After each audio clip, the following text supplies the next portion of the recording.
Ito ang Olympics Training Center sa Tokyo sa bansang Japan. Dito nagsasanay ang pinakapili at pinakamahuhusay ng mga atleta ng bansang Japan. Kapag bakante ang training center, may 2 tao lamang na nagsasanay sa pasilidad na ito.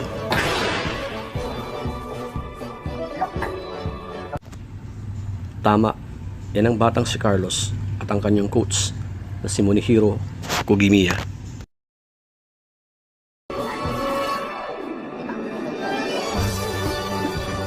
Maliksing kumilos si Carlos na parang bola, ngunit halatang hilaw pa sa pagsasanay para sa kompetisyon.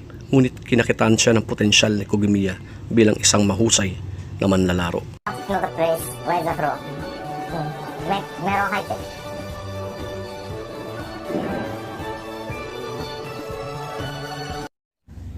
Si Carlos at Coach Kogimiya ay nagkakilala 4 na taon na nakakaraan mula nang ipadala si Coach Kogimiya sa Pilipinas bilang kinatawan ng Japan. Naniniwala ang guro na pag nagsanay sa Japan si Carlos ay mabubuo nito ang kanyang buong potensyal. Sa Pilipinas, si Carlos ay kinikilala bilang isa sa pinakamahusay sa larangan ng gymnastics. Mula nang magsimula si Carlos bilang isang gymnast noong 7 taon niya, siya na ay nakaipon ng 150 medalya.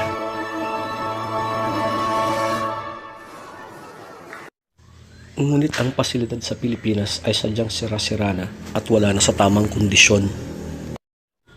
Ang mga kagamitan sa training facilities ng Pilipinas ay sadyang luma na at matagal nang idinonate ng government at pinagtsatsagaan lamang ng mga atleta. Wala pang Pilipinong gymnast ang nakapasok sa Olympics makalipas ang 50 taon. Dahil sa kakulangan sa gamit, mahirap na ma-develop ang isang atleta sa kanyang wastong potensyal.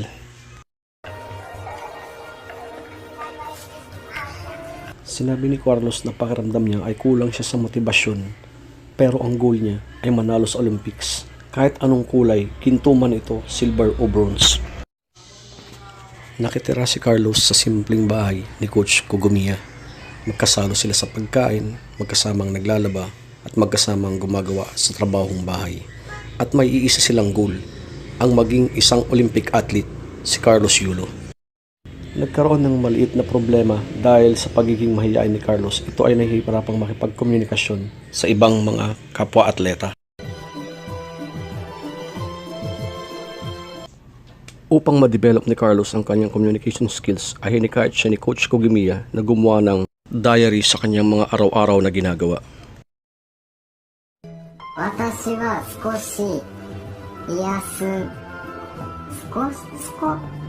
Bago matapos ang araw, isusumite niya ang diary sa kanyang coach at pag-aaralan nilang dalawa ang kanyang sinulat at doon naman ay papaliwanag ni Coach ang kanyang mga kakulangan at upang ito ay kanyang maintindihan. Ang pagiging mapag-isa ni Carlos minsan ang siyang nagiging dahilan kung bakit ito bumabagal sa kanyang pagsasanay. At minsan, pag ito ay pumapalya, ito ay kusa na lamang sumusuko at titigil sa kanyang pagsasanay. What do you think? Bakit ka? Minsan ay natanong siya ni Coach Kogimiya kung anong kulang bakit siya pumapalya. At ang kanyang simpleng sagot ay kulang po ako sa motibasyon. Kaya, anong dapat mong gawin? Kailangan ko pong palakasin ang aking motibasyon, ang kanyang sagot. Ang mahigpit na alituntunin ng training at kakulangan sa pakikipagkomunikasyon ni Carlos ay lalong nagpalala upang itago na lamang niya ang kanyang nararamdaman. Nasabi ni Coach Kogimiya sa kanyang sarili na pag si Carlos ay nag-focus, ito ay kahanga-hanga. Ngunit hindi niya pa ito mahanap sa kanyang sarili. Ito ay patuloy yung susuportahan hanggang ito ang kusang sumuko. Nangako si Coach Kogimiya na gagawin ang lahat upang maging matagumpay si Carlos at ito lamang ay susuko kung si Carlos na ang susuko sa kanyang pagsasanay.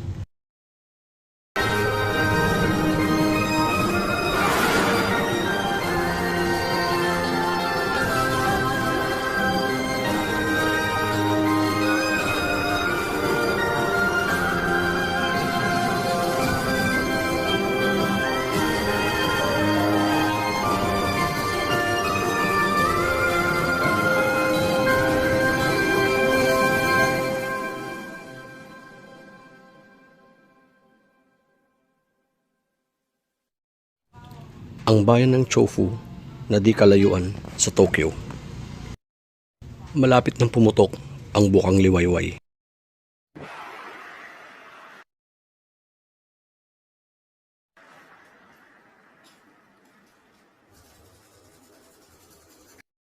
Gising na si Coach Kogimiya at nagsisipilyo nito ng kanyang ngipin. Tumutunog na ang alarm clock, ngunit wala pa rin senyales ng pagbangon mula kay Carlos. Kaya nagpa siya ng sumilip si Coach Kogimiya sa kwarto ni Carlos.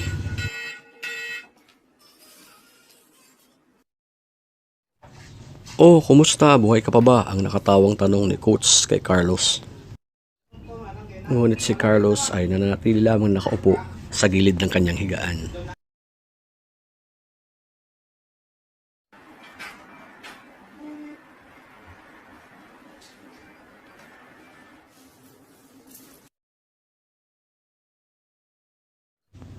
Samantalang si Coach Kogimiya naman ay nakahanda ng pumasok para sa kanyang trabaho.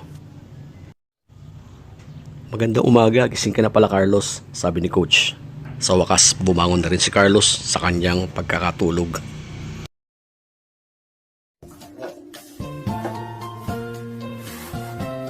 Sa mga panahong ito, si Carlos naman ay nasa 3 taon na sa high school sa bansang Japan. Oras na ng agahan para kay Carlos.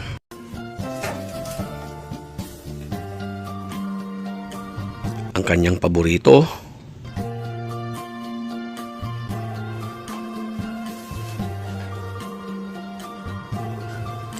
ang natto o ang fermented beans, at hinahalo niya to ng hilaw na itlog.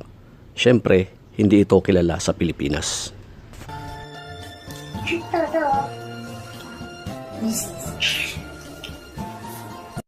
Ang sabi ni Carlos nung una, hindi niya ito gusto.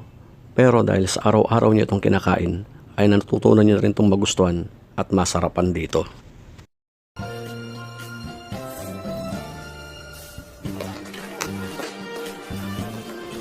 Matapos ang 70 minutong paglalakbay sa tren, ay narating na ni Carlos ang kanyang paaralan. Ito ang prestihiyosong paaralan ng mga sikat na manlalaro ng Japan, at maraming salamat kay Coach Kogimiya dahil natanggap si Carlos dito.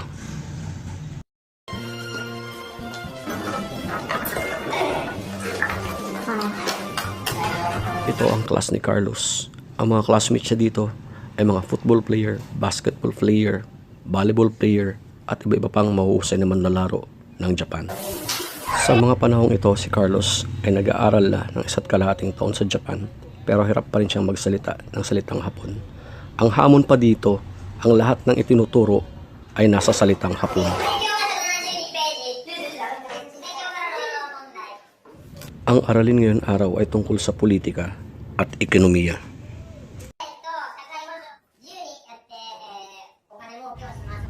Para kay Carlos, ang mga salitang nakasulat sa pisara ay lubhang napakahirap. Kaya ang tanging ginagawa niyo na lamang ay isulat ang mga ito.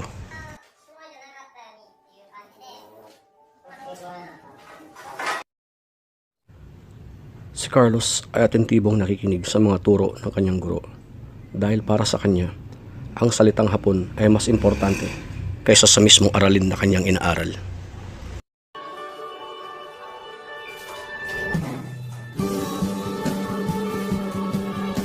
Matapos bawat klase ay pumupunta siya sa National Gymnastics Training Center upang magsanay naman.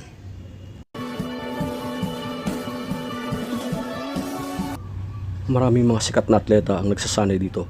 Isa lamang dito si Kohei Uchimura.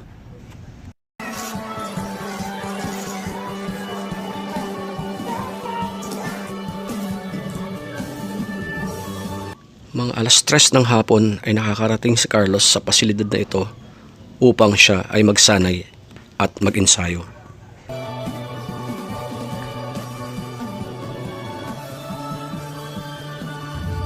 At mga ilang sandali lamang ay darating na rin si Coach Kogimiya. Kara, nani yaritai?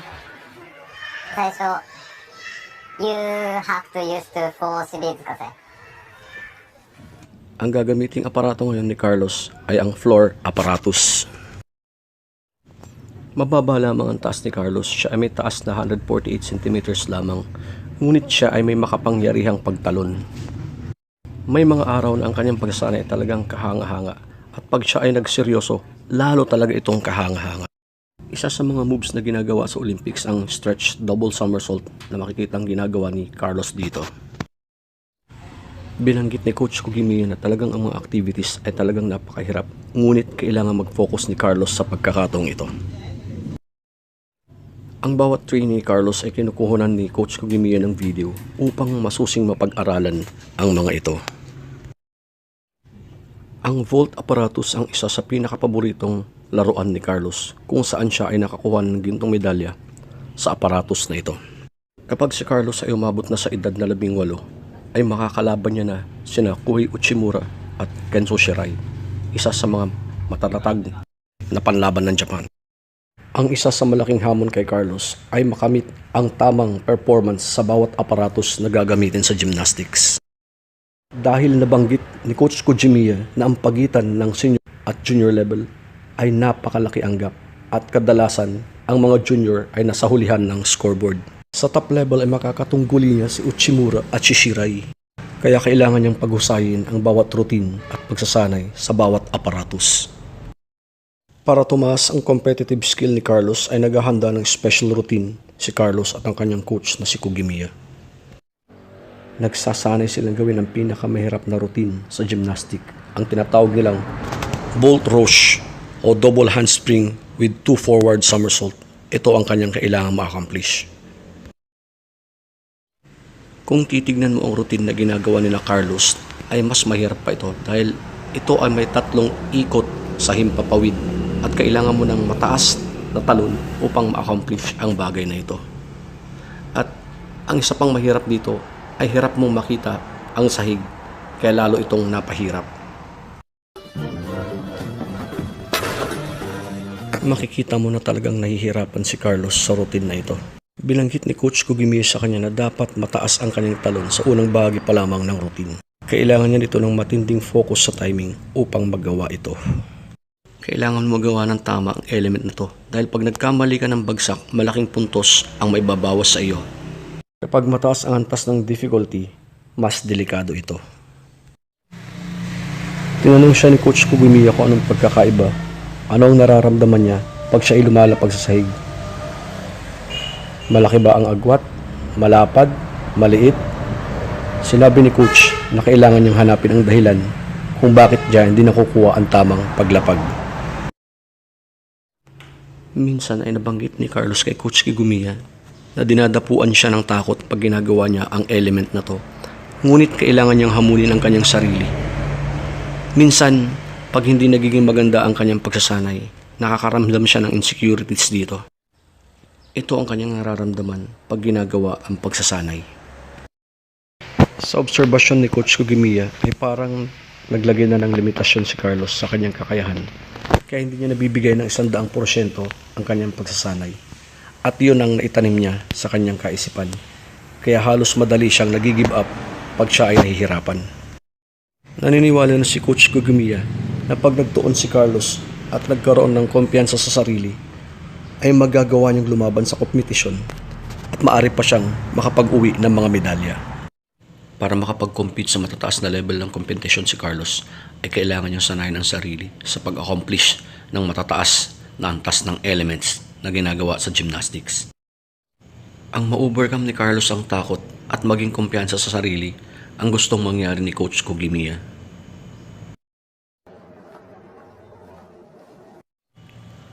Ito ang Tokyo Hachioji University at dito nagtatrabaho si Coach Kugimiya. やってきたのは体育館。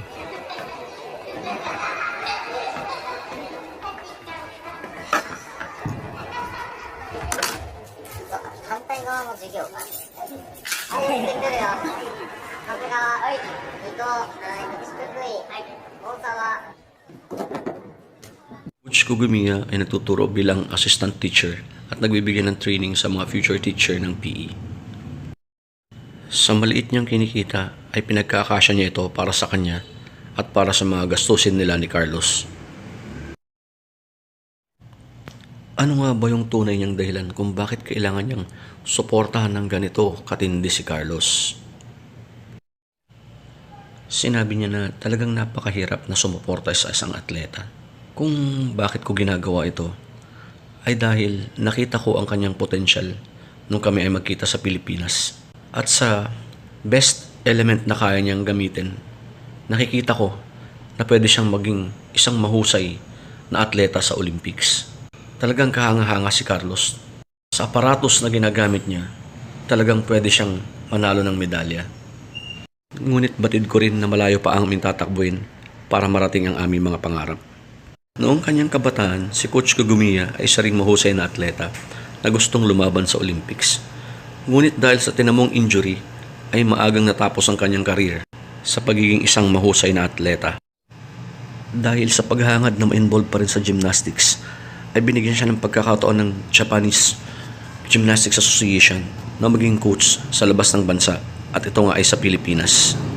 At dito niya na-meet ang atletang si Carlos at iba pang mga kasama nito.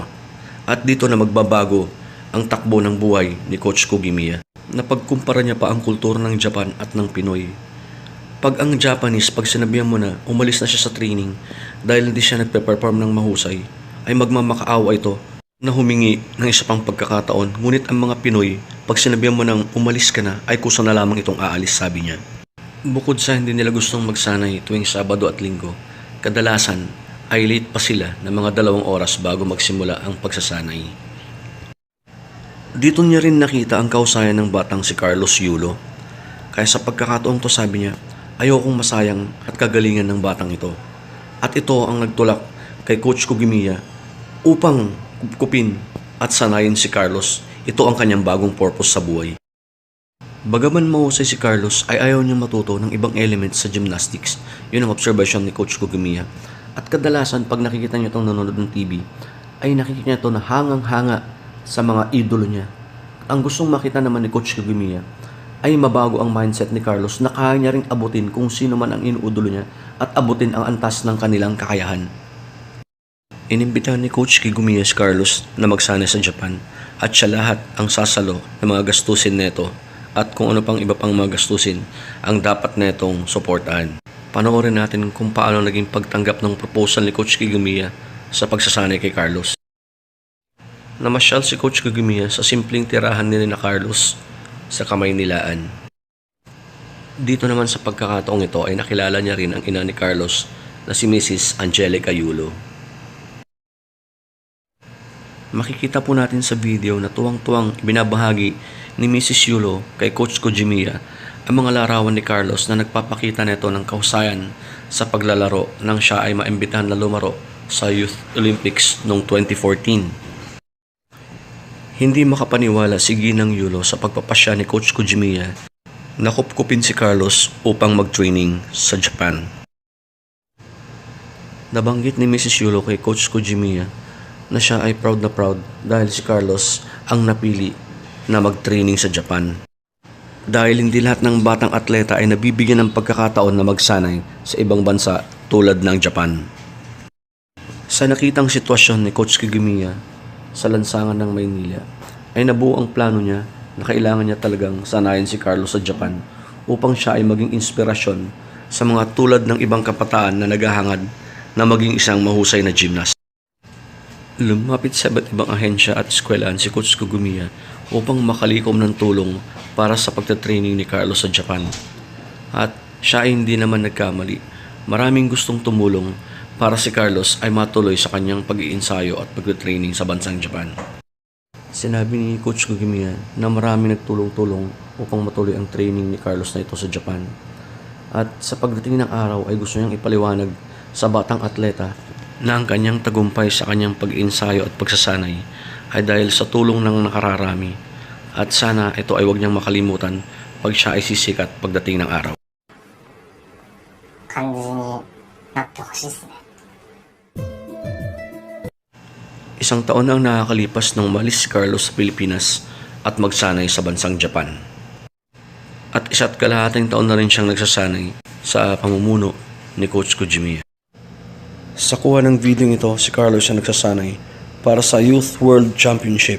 Ngunit sa pagkakataong ito, siya ay hindi pa rin handa upang lumuhok sa patimpalak. Marami pa rin bagay ang dapat itama at i-improve para sa kanyang performance.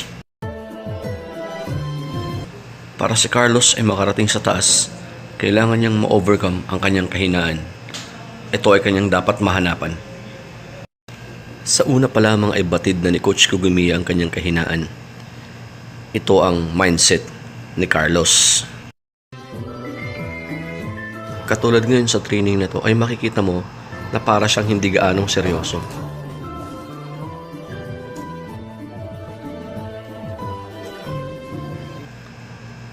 Susubukan niyo ulit, ngunit parang talagang wala siya sa focus. Minsan ay nasasabihin siya ni Coach Kojimiya kung talagang siya ba ay nagta-training o kung talagang training ba ang ginagawa niya. Dahil sa ganitong klase, hindi niya magagawang makipag-compete sa world competition.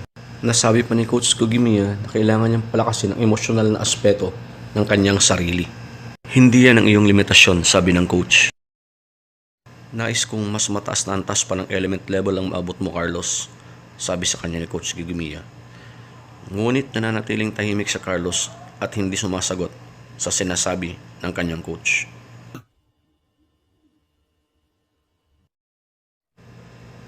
Ano kayang nangyari sa loob ng isipan ni Carlos? Ang tanong ni Coach Kojimiya. Sabi niya ay nahihirapan na rin siyang basahin kung ano ang mga iniisip ni Carlos. Nasabi pa ng coach na naniniwala siya na ginagawa ni Carlos sa kanyang magagawa. At hindi niya rin ba alam kung sila ay nagkakaroon ng progress forward or ano ba talaga yung magandang environment para kay Carlos.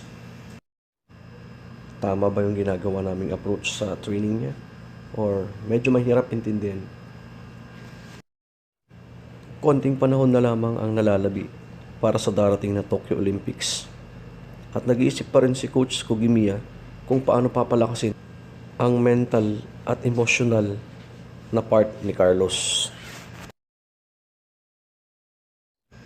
Matapos ang pagsasanay ay umuwi na si Carlos at si Coach Kojimiya sa kanilang bahay. Kaagad ay nagsimula ng magluto ng hapunan si Coach Kojimiya. Nag-i-improvise siya ng masusustansyang pagkain para kay Carlos. Si Coach Kojimiya ay naging coach at tatay na rin para kay Carlos. Umiimbento siya ng masasarap na luto at masusustansyang luto para makatulong sa pagpapalakas ng katawan ng batang si Carlos Yulo.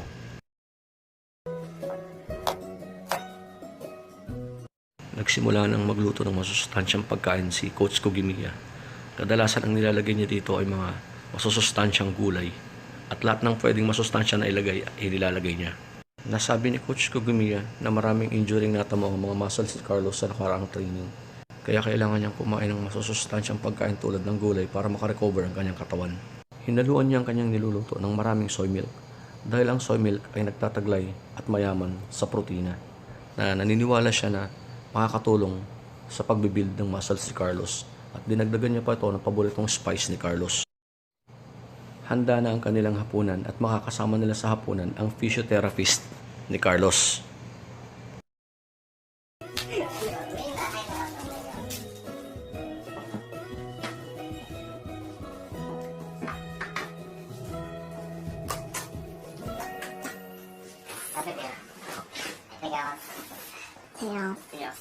Excited nang kumain sina Coach Kojimiya dahil naniniwala siya na magiging makabuluhan ang usapan nila ngayong gabi.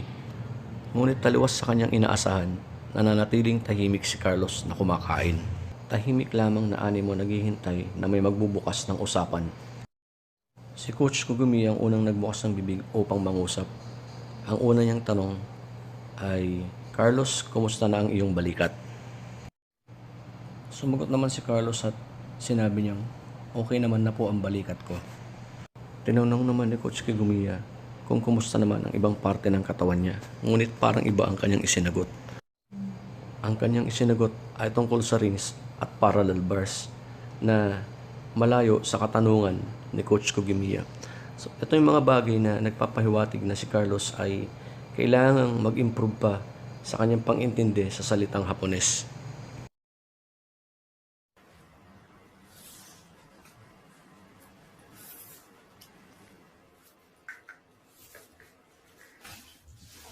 Nais ni Coach Kagumiya na maging bihasa pa at lalo pang maipaliwanag ni Carlos ang sarili sa salitang Hapones. Hinikayat siyang muli ni Coach Kagumiya na gumawa ng diary tungkol sa kanyang kaisipan at sa mga bagay na ginagawa niya araw-araw tuwing siya ay nagsasanay at kailangan niya itong isumite sa coach. Sisimulan niya ang kanyang diary mula nang siya ay dumating sa Japan. Sa ngayon, si Carlos ay marunong nang sumulat ng simpleng salita at mga talata sa salitang Hapon.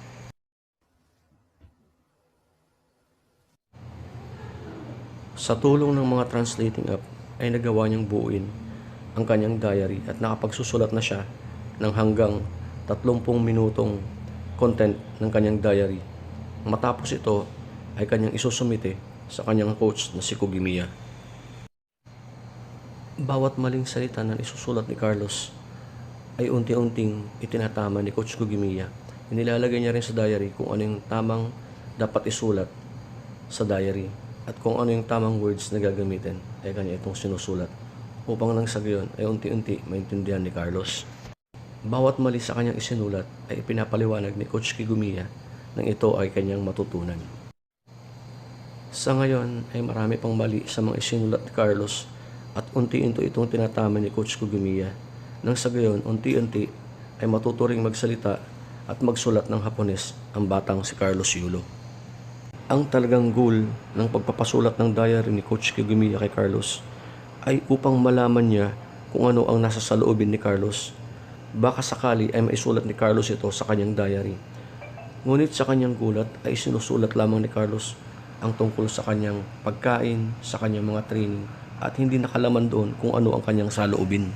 Sinabi ni Coach Kigumiya na ang gusto niyang makita sa mga sulatin ni Carlos ay ang tungkol sa activity sa kanyang training tulad ng kahapon maganda ang aking performance.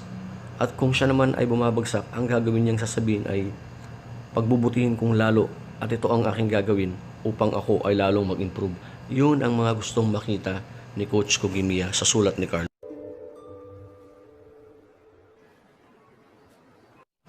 Tapos na ang aralin sa eskwelahan ni Carlos. Ngayon naman ay papunta na siya sa training gym.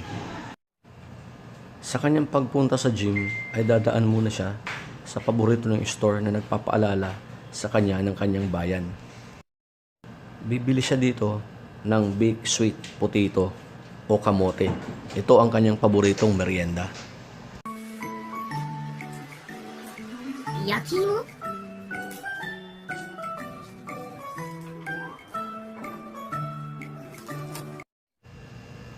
At habang siya ay naglalakad, ito ay ang kanyang kinakain bilang merienda hanggang siya ay makarating sa gym.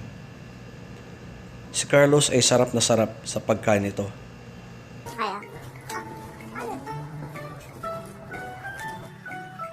Nande mo.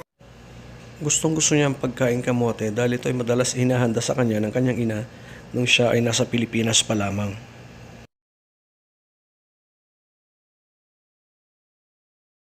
Malapit nang matapos ang buwan ng Nobyembre at kailangang puspusan na ang gawing pagsasanay ni Carlos.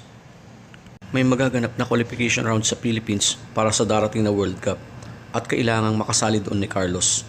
Kailangan niyang sumampas sa kwalifikasyon para siya ay makalaban sa susunod na World Cup.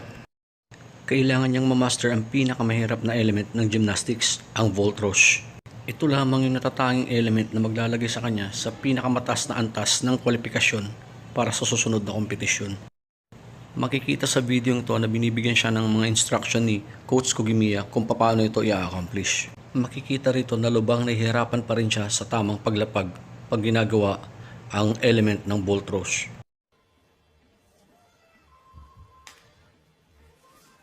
Kailangan mong mailagay yung kamay mo ng mas mabilis pa at sa tamang timing para makuha mo ang eksaktong paglapag mo dito sa vault roche. Sa ngayon, mabagal pa ang pagkilos ng iyong mga kamay, ani Coach Kugimiya.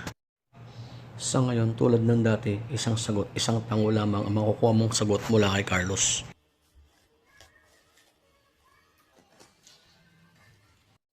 Sa pagkakataong ito, uulitin ulit ni Carlos ang routine ng vault roche.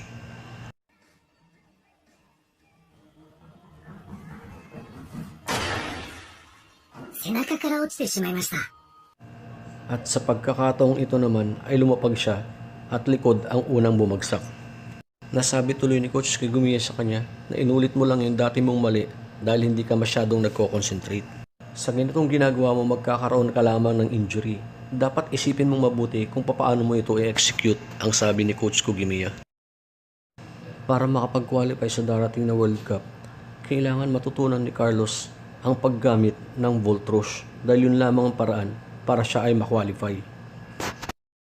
Ngunit sa kadalasan ay paulit-ulit lamang niya nagagawa ang mga mistake pag piniperform ang Volt Rush. Sa pagkakataong ito makikita mo ang palabas ng gym si Coach Kugimiya upang magpahangin at iniwan niya lang mag-isa si Carlos sa loob ng gym. Makikita natin dito na naiwang mag-isa si Carlos sa loob ng gym.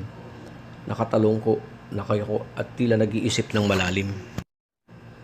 Tila nag-iisip kung paano niya ma-accomplish ang element ng Volt Rush.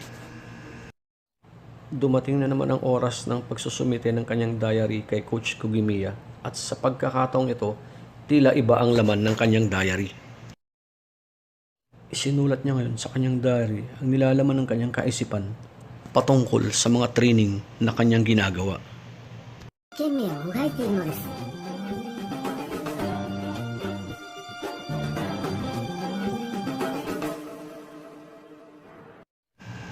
Makalipas ang 2 araw,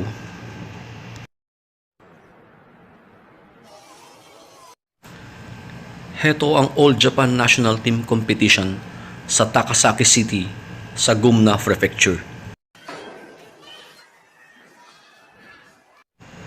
Isa si Coach Kigumiya nagaganap na bilang isang hurado sa kompetisyon na ito.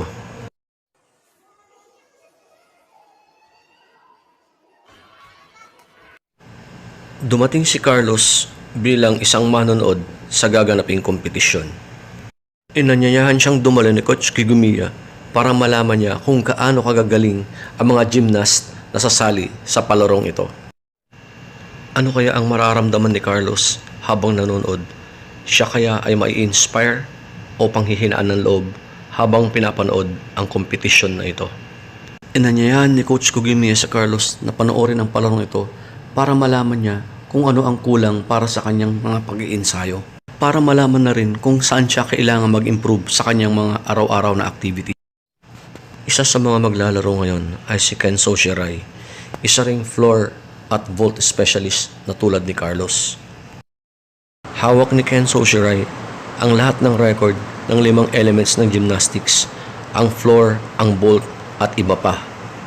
Ang susi sa kagalingan ni Kenzo Shirai ay ang matinding determinasyon at paniniwala sa sarili na pag kaya niyang isipin ay kaya niya rin itong gawin. Walang isang bagay na hindi ka magagawa kung ito ay paniniwalaan mo na makakaya mo. Ito ang konsepto ni Kenzo Shirai. Ang kumpiyansa sa sarili ang pinapaniwalaan ni Coach Kugimiya na nagkukulang sa katangian ni Carlos.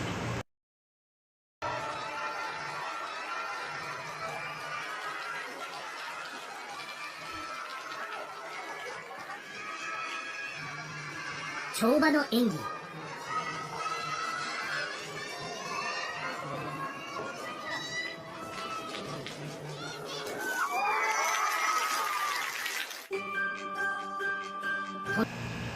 Ang performance na ginawa ni Shirai ay ang Shirai Kim Jung.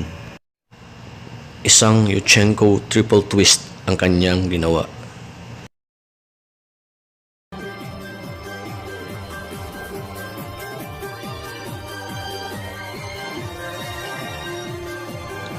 Halos perpekto ang paglapag nito sa sahig. 見事です。 Si Carlos naman na nanonood sa bench ay hindi mapakali sa napapanood niyang performance ni Kenzo Shirai. その日の日記です。 Balikan naman natin ang isinulat ni Carlos sa kanyang diary. Ito ang kanyang sinulat. Lahat ng mga gymnast ay kahanga-hanga, lalo na si Kenzo Shirai. Ito ang nakasulat sa kanyang diary nung araw na yon.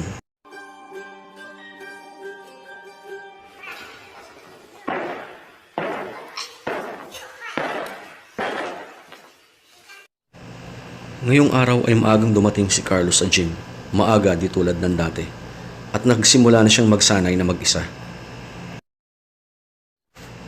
Sa pagkakataong to, may bago siyang ginawa. Meron siyang isang sinulat sa papel, at ito ang kanyang training plan. Ipinakita niya ito kay Coach Kugimiya, at natutuwa naman ang coach. Kailan mo sinulat ito? Kanina, habang nasa eskwelahan, sabi niya. At ang nakakamangha dito ay sinulat niya itong mag-isa. Hindi tulad na lagi siyang sinasabihan ni Coach Kugimiya. Ito ay kusa niyang ginawa. Ito ang kauna-unahang pagkakataon na nagkusa siya para sa kanyang training plan. Nang dumating si Coach Kugimiya, ay umupo lamang ito ng tahimik. At tahimik rin na pinapanood ang ginagawa ni Carlos. Tuwang-tuwa si Coach Kugimiya nang makita si Carlos na ganito ang kanyang ginagawa. At para bang nasabi niya sa kanyang sarili na sa wakas ay ibinibigay ni Carlos ang kanyang 100% sa pagsasanay.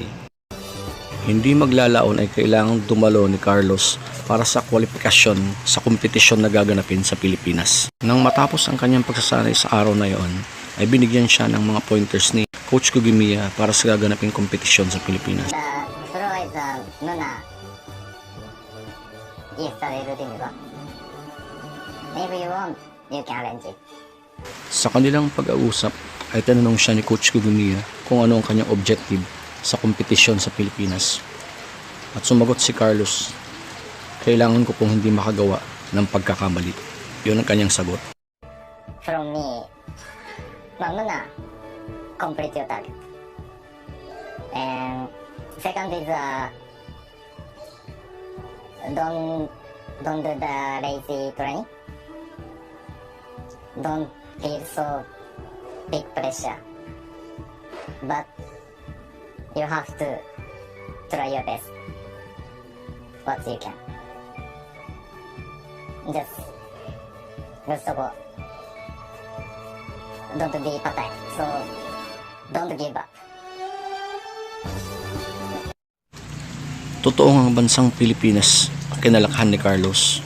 Pero sa pagkakataong ito, ang pakiramdam ni Coach Kugimiya ay ipapadala niya ang kanyang anak sa isang napakalaking hamon. Masa.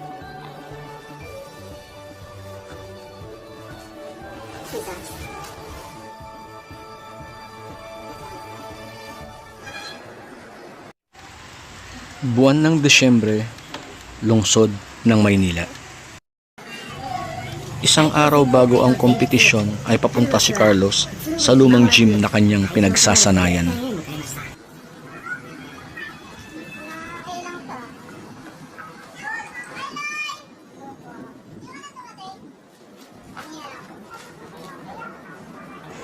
Dito siya nagsimulang magsanay sa edad na 8 at makikita mo rito na nandun na rin ang kanyang mga kaibigan. Masayang binati ni Carlos ang mga dating kasamaan sa pagsasanay at ang kanyang mga kaibigan.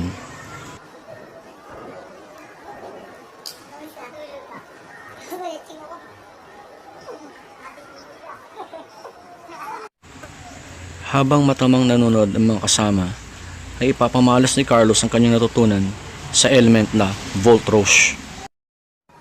ローチでした。 Sa Pilipinas ay halos walang tatalo kay Carlos. Ngunit sa isang maliit na pagkakamali ay maaari siyang hindi makasama sa kompetisyon. Kailangan niyang magawa ng tama ang lahat ng kwalifikasyon nang sa gayon ay hindi may kompromiso ang kanyang pagsali sa World Cup. Ang lahat ng ito ay nagdudulot ng malaking pressure para kay Carlos.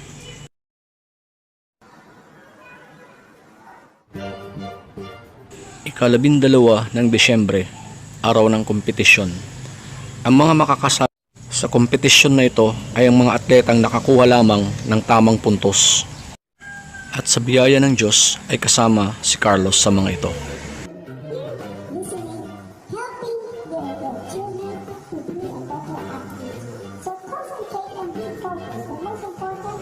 Bago magsimula ang kompetisyon ay pinakita ni Carlos ang kanyang notebook. Nakatala dito ang lahat ng kanyang gagawing routine sa araw ng kompetisyon. Ang unang element na kanyang gagamitin ay ang floor apparatus.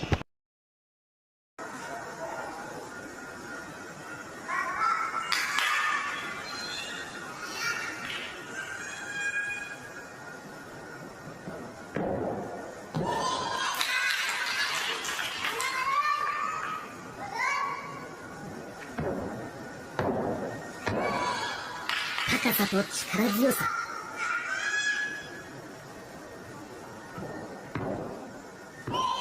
着地も OK。Walang halos naging problema sa paggamit ng floor apparatus at ito ay isang magandang panimula. Ang kasunod na element na kanyang gagamitin ay ang vault. Siya ay magsasagawa ng dalawang performance at ang magiging mean average ang kanyang final score. Ang routine na isinulat ni Carlos ay katakatakang hindi niya isinama ang napakahirap na pinagsasanayan niya, ang vault rush.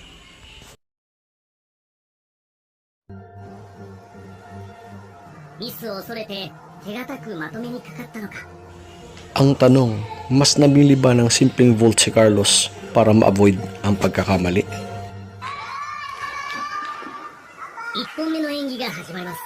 Sa vault na to ay gagawin niya ang Driggs. Ito ay may 2.5 ikot sa ere.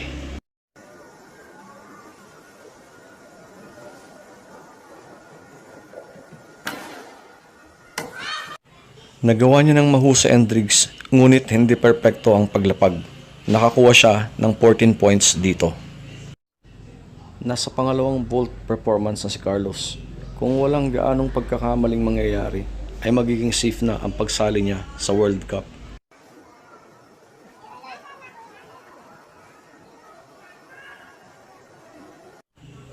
Nasa pangalawang vault performance na si Carlos, pero tila natatagalan yata ang kanyang preparasyon sa vault na to.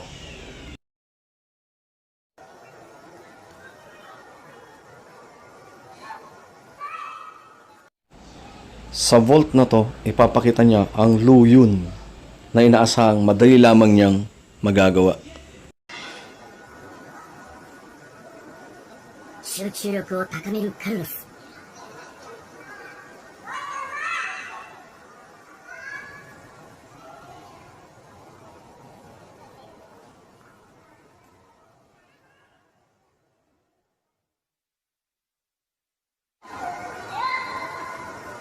助走から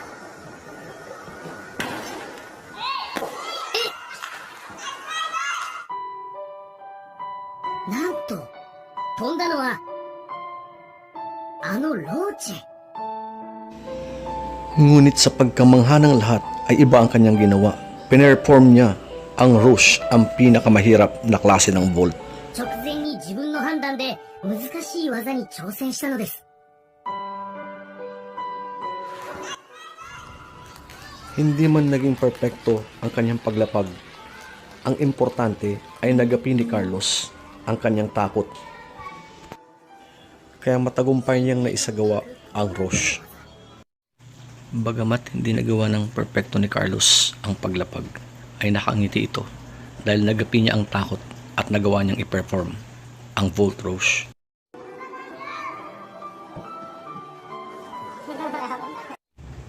Pumasa si Carlos sa qualification at napasama siya sa Philippine team.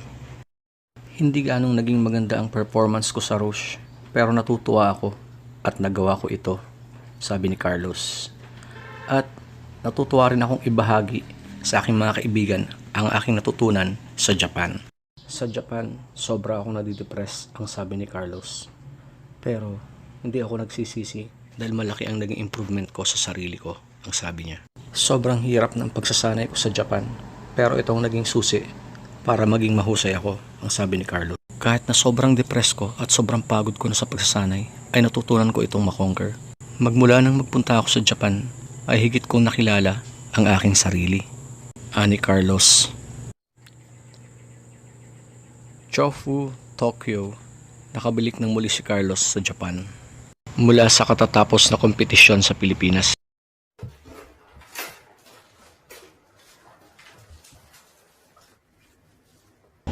Balik na uli siya sa apartment na tinitirhan nila ni Coach Kugimiya.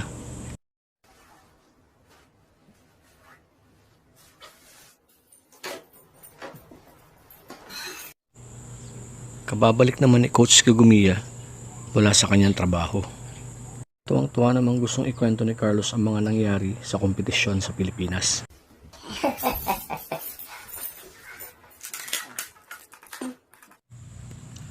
Kumuha ito ng video mula sa mga performance niya at kanya itong iprenesenta kay Coach Kujimiya.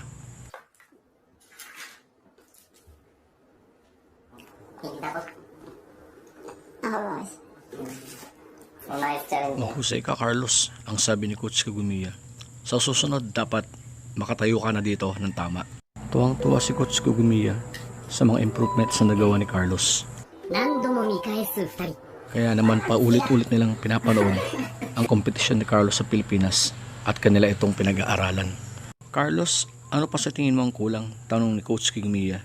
Kailangan ko pong dagdagan po ang lakas ng aking pagtalon, ang sabi ni Carlos. And then you try, diba? Ano naman ang naging dahilan para hapunin mo ang sarili mo sa vault rush? Ang tanong ni Coach.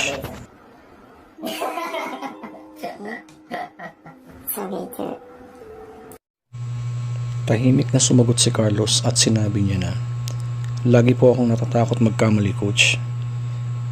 Pero sa pagkakataon na to, hindi na po ako natatakot. Tulad ng dati, tuloy na naman ang paggawa ni Carlos ng diary at isinasubmit ito kay Coach Kujimiya. Pero ngayon, iba ang kanyang sinulat sa kanyang diary.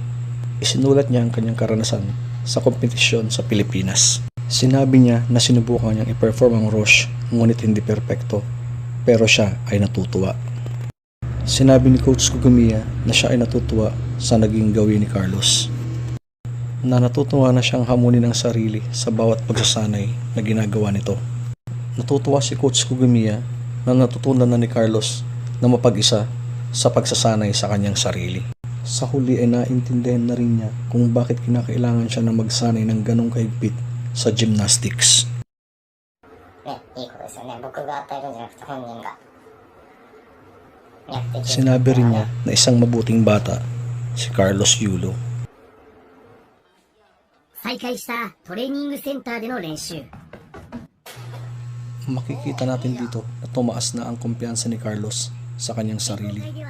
Ang vault rush na dati niyang pinaghihirapan ngayon ay nakakaya niya ng gawin at mas improve na ito. Magaling, magaling, magaling Carlos, ang sabi ni Coach Kujimiya. Bakit hindi mo pinakita to sa kompetisyon, sabi niya. Sa ganitong practice mo ngayon, sigurado ako makakakuha ka ng medal sa competition at sa Olympics.